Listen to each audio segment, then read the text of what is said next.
What is up, you amazing people? It is I, Nima, and today I want to talk about a couple games that I feel are just underappreciated, underrated, or maybe just completely flew under most people's radar. But before I do that, I want to announce the winner of our $10 eShop gift card, and that is Basic. Every week I'm giving away something. It just depends on what you comment, who comments the most. If you interact a lot with the community, you're most likely going to be winning something at some point. But every week I try to at least do something, and whether it be a game or a gift card, something of that nature. And again, all you have to do to enter is to be interactive. Like, subscribe, comment down below. That's really important so I know I can get a hold of you. And if you do like video games and video game content, please think about hitting that like and subscribe button. It really helps the channel out a lot. Anyway, so the first game I want to talk about is a game called Crosscode. This game is very interesting because it has a very deep, complex story, as well as a really enriched gameplay that has you leveling up your skills, getting new equipment, and it's really a hybrid action RPG in the very sense of it, as where some of it you can see is kind of roguelike, some of it you can see is kind of Zelda-like, and other parts of it are like Diablo or some of those old school RPG games where you're loot hunting and dungeon crawling and all that good stuff. Now, as far as the story is concerned, you play as a character named Leah, and you don't have your memory about you. Big surprise, I know, every RPG and most video games in general, the main character for some reason always has amnesia. It's kind of like they do daytime soap operas or something. But so yeah, you don't have your memory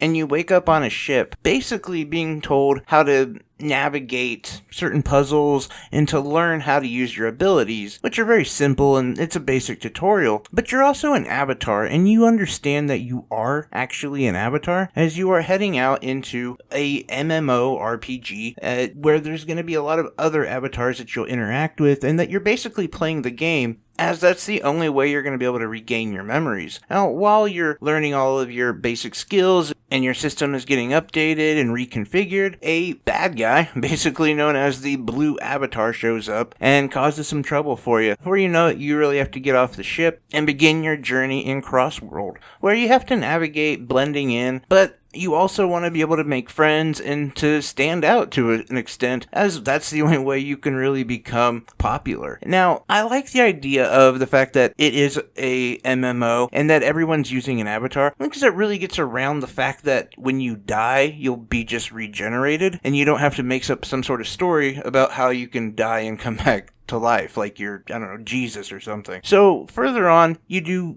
meet up with a friend named Emily, and the two of you actually join a guild together where you start doing raids and you start interacting with other players, and this game really takes off. I don't want to cover too much of the story, although I did go in at about probably the first 5 to 7 hours. Needless to say, that's hardly any of the game, as the average person takes around 40 hours to beat this game, but you can go on to like 80 hours, and it also has some pretty cool DLC that's also about another 10 hours on top of that. So you really get a good bang for your buck with this game, not to mention the fact that it's just a lot of fun. I enjoyed the puzzles, I enjoyed the enemies. There's over 30 boss fights, and each boss fight for me was really engaging and really entertaining. It was enough to push me to keep trying to get better and try to, get good, so to speak, but not enough where I was like, I just suck and I'm done. But this is a great game that I just don't hear a lot of people talking about, and I understand at this point this game is about 4 years old, but even early on when this game released, I didn't hear a lot of people talking about it. Just seemed to fly under a lot of radars, and I figured it's a good time to check it out. Now, the other game I want to talk about is a game called Curious Expedition 2. Now, this game came out last year on the Nintendo Switch. I believe it came out in 2020 for like PC and all that. I don't know exactly. All I know is stuff about the Switch and other consoles. But anyway, this game did come out last August, and I remember playing it and thinking, like, this is a really interesting, fun game. And I'll be honest, it's a really difficult one to explain. Essentially, it's the 19th century, and you're explorers, like old school explorers. You have your main character, and you're able to hire some other people to help with your expeditions. Now, while you're on these expeditions, you can meet a slew of different people And even in different playthroughs, no expedition is going to be the same because they're all randomly generated. And you're on sort of a clock. Now, you're on this thing called a sanity meter. With every move that you make, drains the sanity meter a little bit. Now, that doesn't mean like every step you take, but you are allowed a certain amount of moves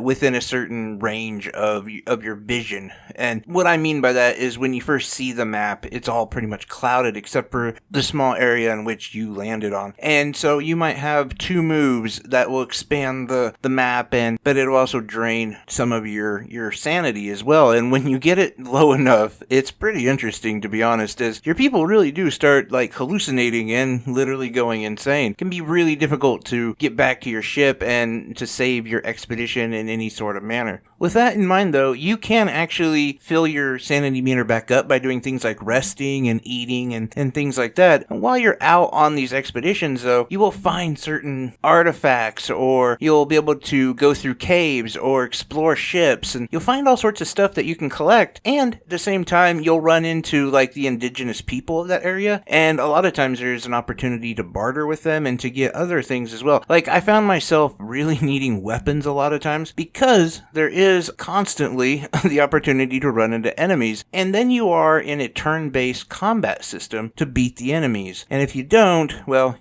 game over. But also, it drains your sanity meter. So having a well-prepared team and a well-chosen team, honestly, with the right equipment and abilities, like your hunter, you want to put them with a weapon. But somebody like, I don't know, your archaeologist, they're not going to be as good with the weapon. So there is a fair bit of strategy that's implemented in this game, and you're able to do that because every time you come back, you bring something back, you're able to hold a little bit of presentation to show like how great you are and what you found. In a lot of ways, it reminded me of that movie Up, except for I didn't cry in the first 10 minutes of the movie.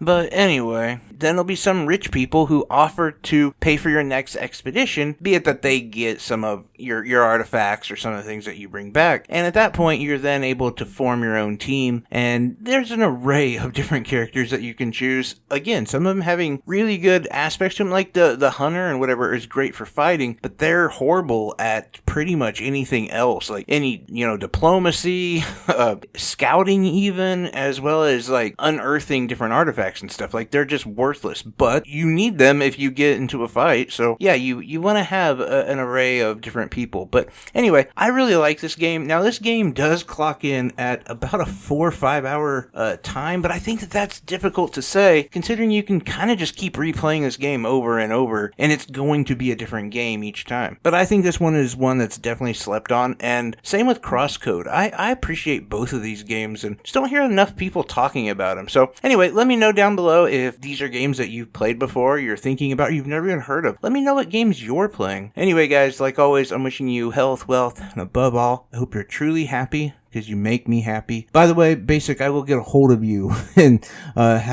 find a way for you to contact me. I'm going to get you that code quick. Anyway, take care, guys. Bye-bye.